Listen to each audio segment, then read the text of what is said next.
I mean, nothing, everything made her happy. The pictures in Sarah Moat's phone mark time, little moments that made her laugh. And others she'd rather forget. This is when we got into the hospital. She looks so tired. I mean, it's all she did was pretty much sleep for days.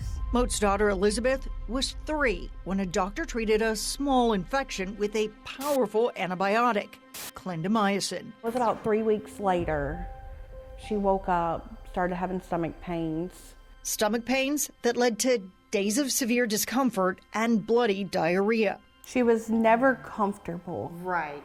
So she would go stiff and then trying to ball up to see if it'll help. It took 3 visits to the hospital to convince doctors this was more than food poisoning or a stomach bug. They came in and told us that she had tested positive for C. diff. Pretty much like it was killing her insides. C. diff is short for Clostridioides difficile. That's Christian Lillis. His mom died 9 days after taking the drug prescribed after a root canal. C. diff is a common bacteria in our gut, normally harmless, but antibiotics can throw off that balance, allowing it to flourish, sometimes with deadly results. Almost any kind of antibiotic can predispose you to a C. diff infection, but clindamycin is known to be one of the ones that you really do want to avoid. This 2023 study in the American Journal of Managed Care looked at 150,000 patients with C. diff and found clindamycin came with the greatest risk. According to Georgia Medicare claims, about half of its clindamycin prescriptions are written by dentists, but other doctors see it as an option for people allergic to penicillin, like Elizabeth.